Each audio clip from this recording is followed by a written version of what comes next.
I'm Barbara, and I'd want to tell you about my life, how it began so brilliantly and then took unexpected turns. David, my spouse, was a relaxed man who inherited his father's little French restaurant. My grandma left me a comfortable home, which we moved into. We received our son, Richard, and began our family there. When Richard was asleep in the early years, David and I would sit on our back porch in the evenings. We discussed our future plans, including possibly having another child and saving for a larger home. While I fantasized of providing Richard with the best education possible in the hopes that he would be able to attend college without having to deal with student loans like I did, David always saw it while holding a drink. Life was easy and joyful. However, things evolved over time. David appeared happy to maintain the restaurant the same, while I advanced in my job. It continued to be nice and tiny, but its revenue was insufficient. I mentioned it one evening when I was washing up after supper. "David, have you thought about adding new items to the menu or making some changes to attract more customers?" David said, "Why fix what isn't broken?" while cleaning a plate a bit too vigorously. "We're doing great." "But we could be doing so much better," I remarked as I patted my hands dry. With obvious frustration, David slapped the dish down. "Why do you push all the time? Can't you just be content with our current situation? I'm sick of you constantly wanting more." I ended the talk, but the restaurant wasn't the only issue. Things worsened as I became an orthodontist. David stayed away from home more often, although he wasn't actually working at the restaurant. He would increasingly visit his mother Rachel's home in its place. I confronted him one evening after he had spent another night there. "Last night, David, you rushed off to your mom's once more. Who do you believe handles everything here when you're here?" I questioned him. He simply threw his keys on the table and rolled his eyes. "Oh, hurry up. Mom knows me," he remarked. "She doesn't bug me about money or working more." That was painful, particularly because I had been paying for his costs, including sending Rachel $1,000 a month to support her. Paying all of our payments was becoming more and more difficult. I called Rachel later that week to discuss our financial issues and David's desire to accomplish more. "I'm trying my hardest, Rachel, but David needs to take the initiative. We're having trouble," I clarified. Rachel became defensive rather than understanding. "You're his wife, Barbara. It is your responsibility to help him, not to manipulate him. You're constantly trying to get my boy to change. Don't you realize that you're the issue?" she charged. I was boiling with anger. "Rachel, you have no idea how much I am rooting for him. Every month I even send you money. How can you claim that I'm the issue? Do you believe that I am a gold digger? To keep us running, I'm the one who counts every penny." Her remarks hurt, so I shot back. Without saying another word, she hung up. I sat by myself that evening reflecting on our talk. I was filled with despair and frustration. With his beer in hand and his gaze fixed on his phone, I watched David sag into the couch. In the meantime, with everything pressing down on me, I tucked Richard into bed. At home, things had only gotten more difficult. David had to fire his staff one by one after his restaurant began to fail, leaving him alone in a quiet area of town, preparing pizzas. Even nevertheless, the company continued to fail until he was unable to maintain even the lights. He looked broken when he returned home the day he permanently closed the eatery. Defiance, however, was another element that was visible in his eyes. "It's not over yet." As he hung up his apron for the final time, he tried to remain strong and stated, "It's just a setback." Bills were all over the kitchen table, creating an unavoidable mess as I sat there. "A failure, David. The eatery is closed." I said, "We need money, and we need it now." He stiffened, his pride wounded. "I'll find something, but I won't take just any job. I have my standards. I was a business owner," he said. I let out a frustrated sigh. "And what does that mean now, David? We don't need standards. We need money." He shook his head. I'm not going to be some desk jockey. I have a degree, Barbara. I'm aiming for a managerial position, nothing less." I stared at him in disbelief. "Your business just failed, and you think you can walk into a high-paying job just like that?" I snapped. He didn't answer. Instead, he stormed out, probably heading to his mother's house. That's what he did now. Whenever things got tough, he disappeared. The weekend didn't bring any relief. Instead, his mother Rachel barged in with her usual demands. She arrived just as I was making lunch, her timing as perfect as her nerve. "Barbara, you need to talk to your bosses. Get David a good job at your company.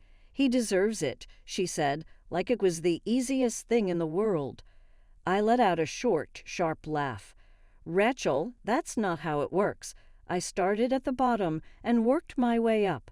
They don't just hand out top jobs because I ask," I said. She narrowed her eyes. "You just don't want him to succeed. Afraid he might overshadow you, huh?" she accused. I took a deep breath, keeping my voice calm despite my frustration. "Seriously, Rachel, David can't just walk into a senior job with no experience. It's not about fear. It's about reality." Lunch was tense after that. David stayed silent, probably stewing over his bruised ego and his mother's words.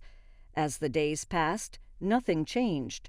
David spent his time on the couch, a beer in one hand and his phone in the other, while I worked, took care of the house, and looked after Richard all on my own. I came home to a messy house and no dinner.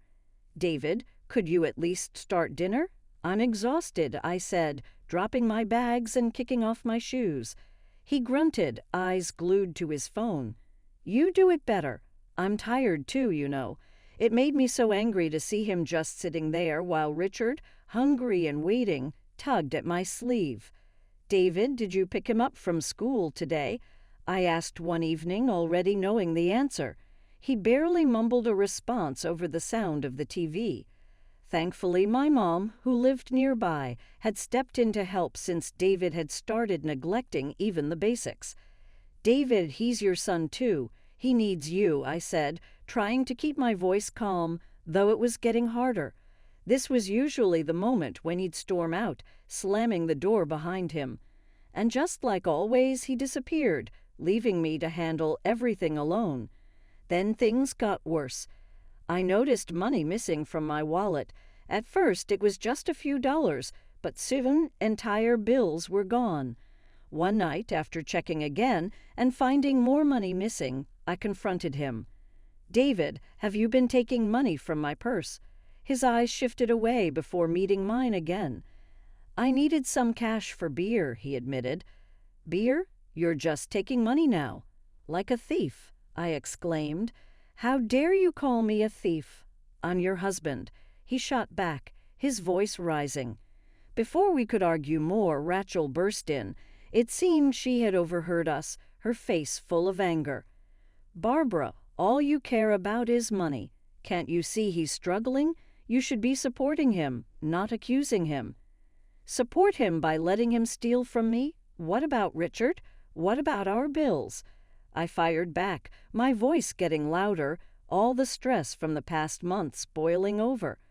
David just sank back onto the couch, staring blankly at nothing while Rachel and I argued over him. In the end, she stormed out, and he said nothing. Then, as summer ended, Richard got sick. His fever spiked one night, and no amount of soothing or cool cloths seemed to help. I sat beside his bed, thermometer in hand, feeling completely alone.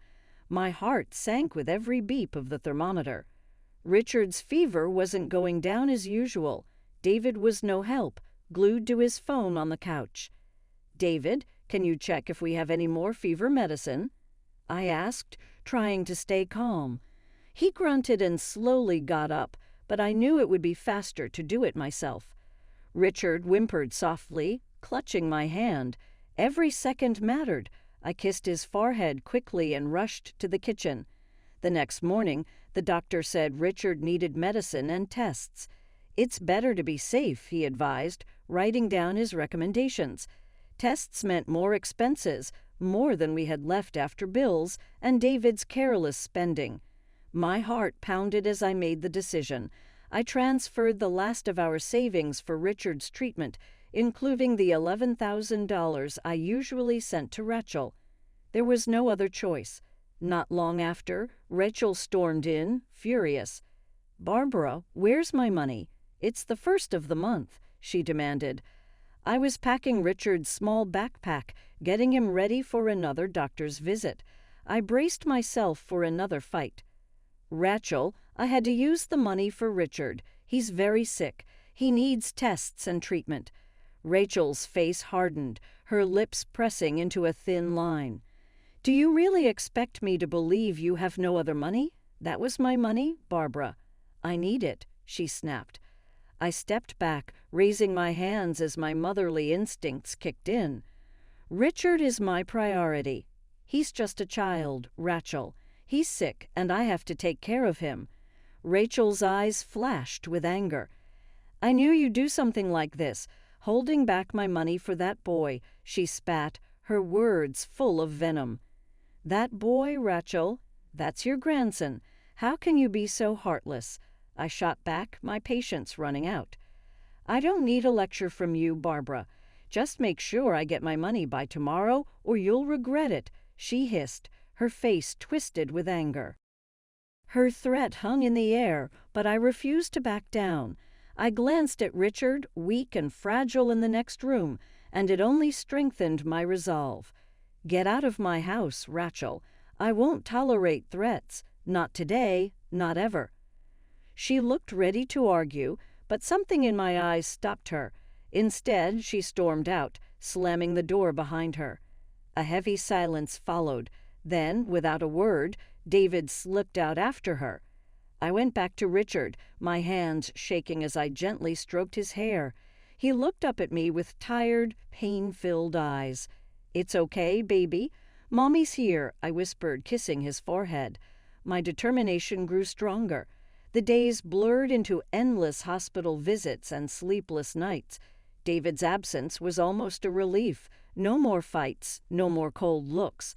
But after a week of quiet, I felt something was wrong. One Saturday afternoon, I checked my bank app. My heart dropped. Huge withdrawals had nearly emptied our savings. Panic filled me as I scrolled through the transaction history. Every withdrawal felt like a betrayal. I called David again and again, but he didn't answer. He hadn't picked up in days.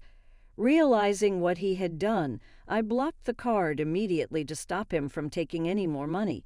In that moment, I finally saw the full depth of David's selfishness. A week after he vanished, David came back, but he wasn't alone. Rachel was right beside him. They found me sitting on the living room floor, surrounded by Richard's toys and stacks of unpaid medical bills. "Barbara, we have news," David said, smirking. "I won the lottery, $200 million. And no, you won't see a cent of it. I'm filing for divorce." The room spun. "What about Richard?" I managed to whisper.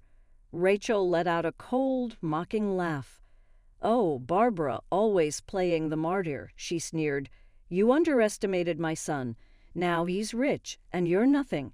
He'll find someone better, someone younger."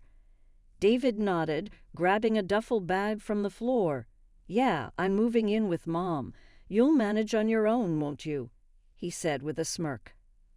Rachel smirked too, wrapping her arm around him. "Let him leave the gold digger to drown in her mess. We have better places to be," she said smugly. As they walked out, the door slammed behind them. Betrayal, abandonment, theft. David had walked away, leaving me behind with nothing but heartbreak and a mountain of problems. But as the shock faded, something else rose inside me. Determination. They thought they could break me, leave me with nothing. I wouldn't let that happen. With steady hands, I picked up my phone and called my lawyer. David had used our shared money to buy that lottery ticket, and I was going to fight for what was rightfully mine. "I want to contest the winnings," I told my lawyer. He was cautious but supportive. "It's going to be a tough fight, Barbara, but we'll give it everything we've got," he assured me. As I hung up the phone, the weight of the battle ahead settled on my shoulders. But this time, I felt stronger. The betrayal had changed me. I wasn't just fighting to survive. I was fighting for justice. For myself. For Richard. As the court date got closer, my lawyer, Mr. Paul, and I worked nonstop. We gathered every piece of evidence, bank statements, financial records, anything that showed I had been the one supporting our home while David contributed nothing. "Barbara, we have a solid case. The strongest point is that he used your bank card to buy the ticket," Mr. Paul reassured me as we sat in his office, surrounded by stacks of paperwork. With the hearing just days away, the tension in my life was constant. Then, only 5 days before court, David and Rachel showed up unexpectedly. I was in the kitchen while Richard played at my feet when I heard a door slam. Moments later, they burst through the front door, their faces red with anger. "You're really going through with this, suing your own husband?" David shouted, his voice echoing through the small room.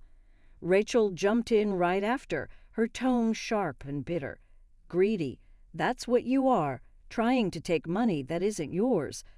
I stood my ground, feeling Richard press against my leg for comfort.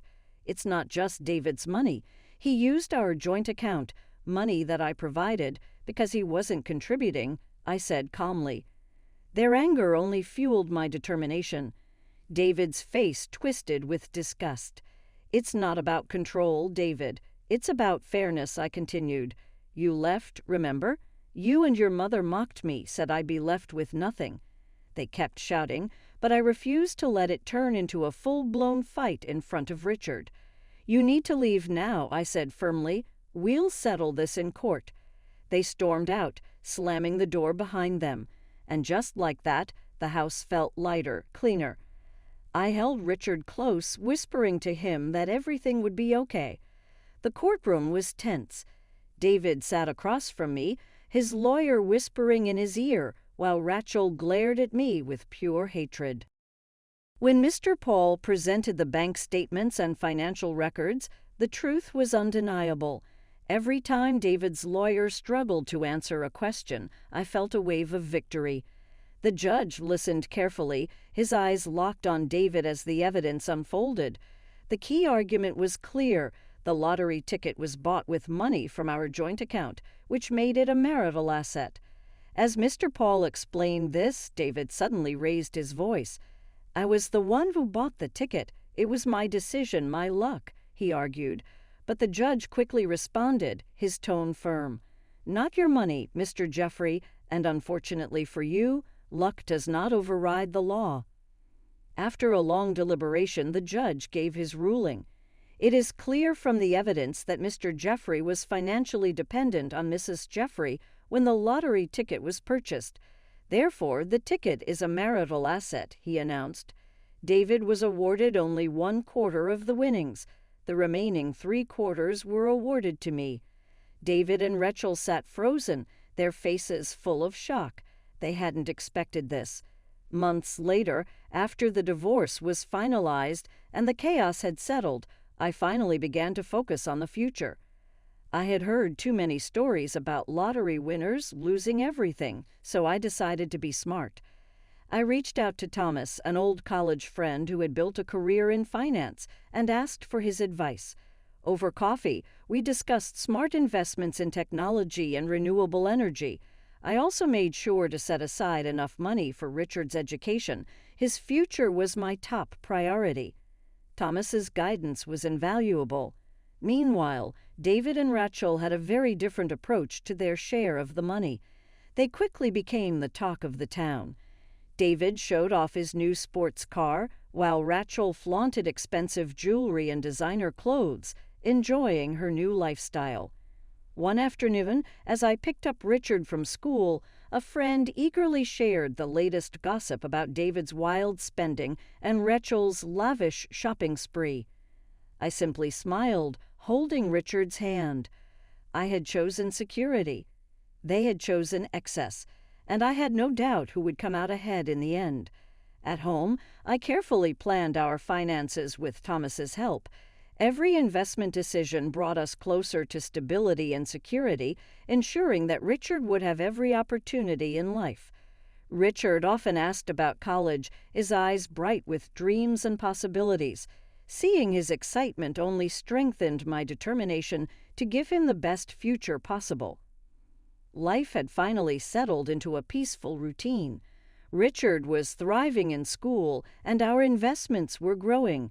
The past felt like a distant memory, but life has a way of bringing things back when we least expect it. One afternoon, while having coffee with a close friend, I received some surprising news. "David's hit rock bottom," she said. "He lost his car, his money, and he's drowning in gambling debts. Things got so bad that he even got into a fight and hurt his neck." I hid my shock behind my coffee cup. "Really? That's unfortunate," I said simply. "And Rachel?" I asked. "She's selling her jewelry. She and David are desperate now. After years of showing off their wealth, they have nothing left." I listened, shaking my head at how quickly things had changed.